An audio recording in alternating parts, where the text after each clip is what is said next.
Hello everyone, and welcome to today's presentation. I'm excited to have you here as we explore an important aspect of Islamic tradition. The title of our session is The Pillars of Islamic Law, Sources of Sharia.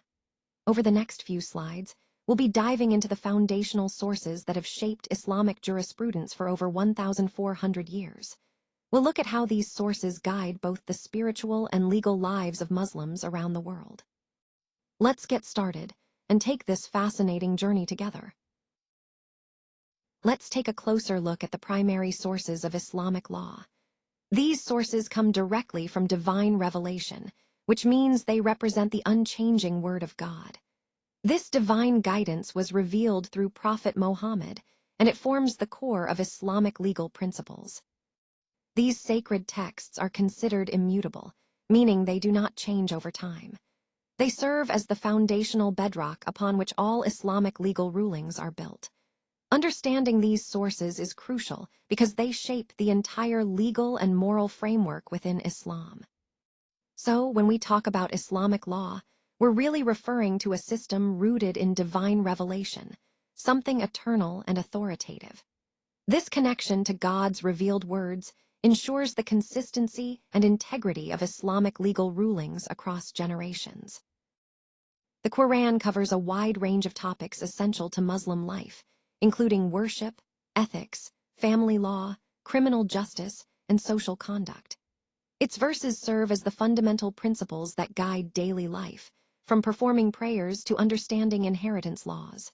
What's remarkable is that the Quran is considered perfect and unalterable, preserved in its original Arabic form, which adds to its divine authority. Importantly, the Quran is regarded as the supreme and ultimate source of Islamic law. All other sources of law are subordinate to its authority, making it the primary authority for guiding Muslims in all aspects of life. The Quran contains approximately 6,236 verses across 114 chapters, known as surahs. Around 200 of these verses contain direct legal injunctions, which provide specific guidance on legal matters. This text is comprehensive, revealing God's will in a way that covers moral, spiritual, and legal dimensions. It was revealed to Prophet Muhammad over 23 years, from 610 to 632 CE, through the angel Gabriel. This process of revelation ensures that the Quran is the direct word of Allah, making it a divine revelation. In summary, the Holy Quran is the unchanging Word of God, a divine gift that shapes the foundation of Islamic law and guides the ethical and social conduct of Muslims worldwide. The Sunnah is considered the second most important source of Islamic law, and it plays a crucial role in helping us understand the Quran better. While the Quran lays out fundamental principles, the Sunnah provides the context and clarification needed to see how those principles are actually put into practice. Think of the Quran as giving us the blueprint, and the Sunnah as showing us how to build and live by that blueprint in our daily lives. The Sunnah explains and elaborates on the Quranic injunctions, offering detailed guidance on various aspects like rituals, transactions, and ethical conduct. These are areas that the Quran mentions only briefly, so the Sunnah helps fill in the gaps and provides concrete examples. Recorded in hadith collections by scholars such as Bukhari, Muslim, Abu Dawud, and others, the Sunnah was compiled during the early centuries of Islam. These collections include the actions, sayings, and even silent approvals of Prophet Muhammad. They serve as practical demonstrations of how to apply Quranic principles in real-life situations. In essence, the Sunnah is the Prophet's living example, a guide that shows us not just what to believe, but how to act in accordance with those beliefs. It is a vital source that complements the Quran, helping us navigate our faith and daily conduct with clarity and authenticity. The Quran represents the perfect, unchanging Word of God, preserved through generations as the ultimate guide for Muslim life and law. What this means is that Muslims believe the Quran is the exact words of God, revealed to the Prophet Muhammad, and that these words have remained unchanged over time.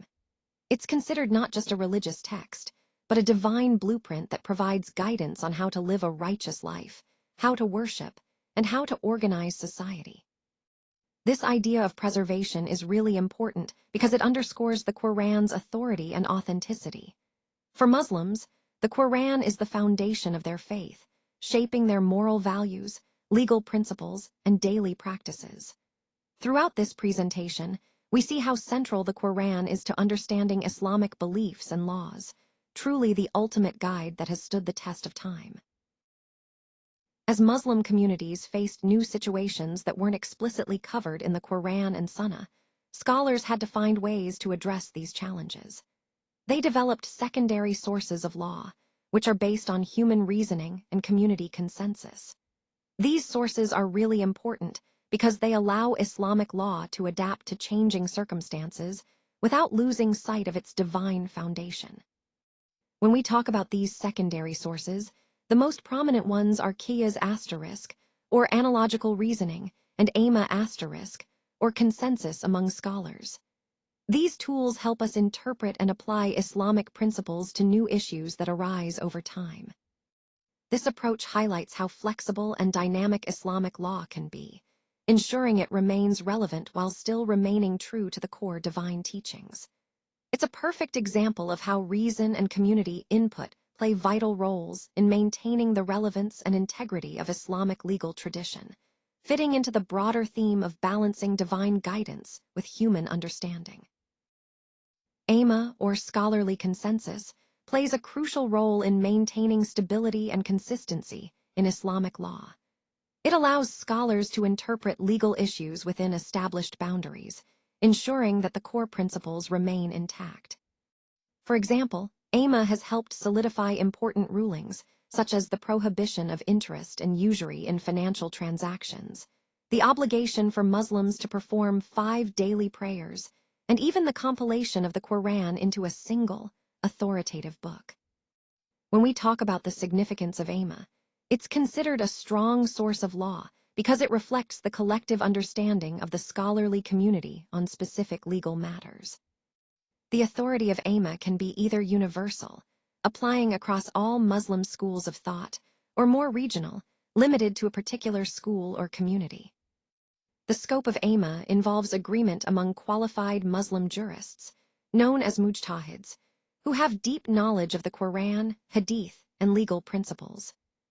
And finally, to qualify as Amma, this consensus must be among those who are deeply knowledgeable and capable of interpreting Islamic law accurately. In essence, Amma is the voice of the community of scholars, helping us understand and apply Islamic principles consistently throughout history and across different regions. This principle allows Islamic law to address contemporary issues such as cryptocurrency, genetic engineering, and digital privacy, while remaining grounded in traditional sources. It shows how we can adapt our laws to new situations without losing sight of the core principles. For example, the Quran explicitly prohibits intoxicating alcohol because it impairs judgment and leads to sin. Scholars used a method called qiyas, or analogical reasoning, to identify the illah, or effective cause, which in this case is intoxication itself. Because intoxication is what causes the harm, the prohibition extends to all substances that cause intoxication today, including modern drugs and new types of beverages not known in the 7th century. Now let's look at how this works in practice. First, we extend the same ruling to new situations, so if a substance causes intoxication, it's similarly prohibited. Then, we apply the ruling by identifying the effective cause in the original case, which is intoxication. Next, we determine the illah, or the reason behind the law, and find an established precedent either in the Quran or Sunnah. When we encounter a new situation that requires a legal ruling, we recognize it as a case that can be analyzed through analogy.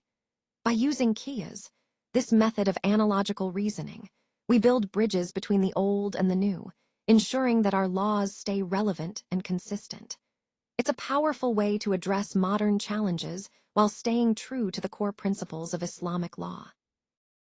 Now, let's look at how the combined application of Amma and qiyas illustrates the way Islamic jurisprudence balances divine revelation with human reason. Essentially, these methods show us how Islamic law remains both rooted in divine guidance and adaptable through human understanding. When scholars use AIMA, they are seeking consensus among qualified experts, which helps ensure that the legal rulings reflect a collective understanding. Qiyas, on the other hand, allows us to apply analogy to new situations by comparing them to established principles.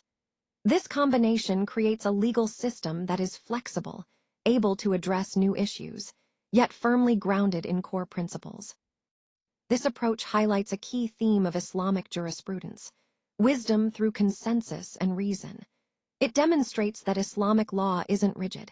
It's designed to evolve thoughtfully while maintaining its divine integrity. By balancing divine revelation with human intellect, the system ensures that justice and guidance are both preserved and adaptable over time. These four sources create a strong and sophisticated legal system that has guided Muslims for over 1,400 years. What's really fascinating is how this framework balances divine authority with human reasoning. This means that Islamic law can stay relevant across different eras, cultures, and situations without losing its core principles.